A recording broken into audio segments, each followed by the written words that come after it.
अगर आप इंडिया से दुबई ट्रैवल करने जा रहे हो तो ये दस्तावेज आपके पास होने चाहिए, ये डॉक्यूमेंट्स आपके पास होने चाहिए, ये प्रूफ्स आपके पास होने चाहिए। कौन कौन से प्रूफ है आप वीडियो को देखते रहो, सब कुछ आपको बताने वाले। सबसे पहले तो आपके पास जो प्रूफ होना चाहिए वो होना चाहिए कि आपके पासपोर्ट की जो वैलिडिटी है वो 6 मंथ की होनी चाहिए।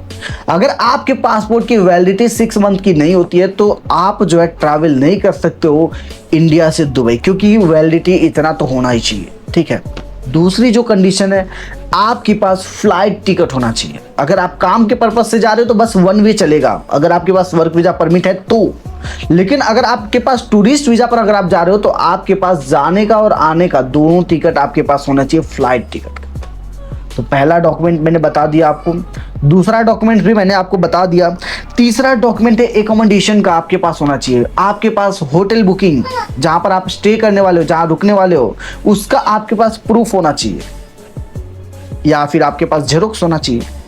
ये 3 चीज जो है मेन हो गई।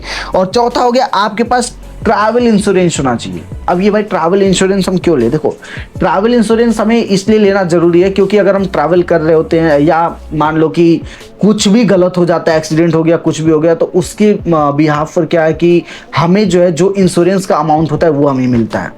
ये बेनिफिट्स होते हैं, हमें अपने पास से पैसे खर्च नहीं करने होते। देखो ना वो अच्छी बात है, लेकिन अगर किसी कारणवश एक्सीडेंट हो गया तो उस कंडीशन में जो ये हेल्थ इंश्योरेंस जो रहेगा आपका, जो आपका ये आप इंश्योरेंस लेके रखा है आपने, travel insurance, sorry health insurance नहीं, ट्रैवल इंश्योरेंस, ये आपके काम की चीज होने वाला है।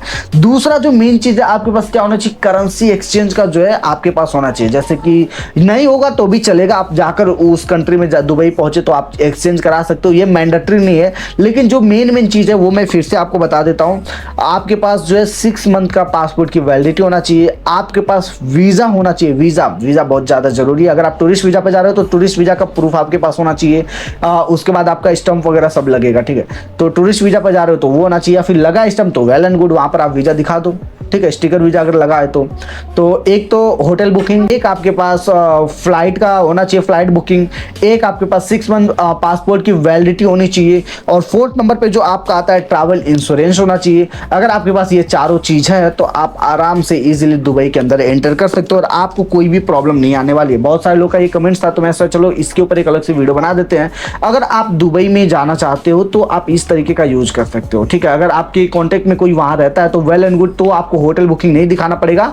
जो आपके रिलेशन में कोई रह रहा है दुबई में तो आप उनका एड्रेस ले लो और वो एड्रेस को आप यहाँ पर दिखा सकते हो और बोल सकते हो कि इन्होंने आपको स्पॉन्सर करा। जब आप वीजा के लिए अप्लाई करो तो वहां का ही एड्रेस आप वीजा में भी डालना। तो इस तरीके से क्या है, आपको होटल बुकिंग वगैरह नहीं दिखाना पड़ेगा, ठीक है। बाकी वीजा वगैरह का आपको अगर वीजा लेना हो, टूरिस्ट वीजा या फिर वर्क वीजा, जो भी आपको अप्लाई करना है, तो आप VFS ग्लोबल की वेबसाइट पर जाकर आप वीजा के लिए अप्लाई कर सकते हैं, अपॉइंटमेंट बुकिंग करा सकते हैं। और उसके बाद आपका जैसे वहां से परमिट आ जाता है वर्क वीजा का या फिर आपका टूरिस्ट वीजा का, तो आप जाकर स्टिकर अपने पासपोर्ट पर लगवा सकते हैं, या फिर पासपोर्ट वहां जमा होता है तो 2-4 दिन, हफ्ते दिन के अंदर आपको मिल जाता है, ठीक है। तो VFS ग्लोबल के ऊपर जाकर आप ये सारे काम कर सकते हैं। आपको बस क्रोम में जाना है, सर्च करना है VFS ग्लोबल, दैट्स इट, बस इतना ही, ठीक है।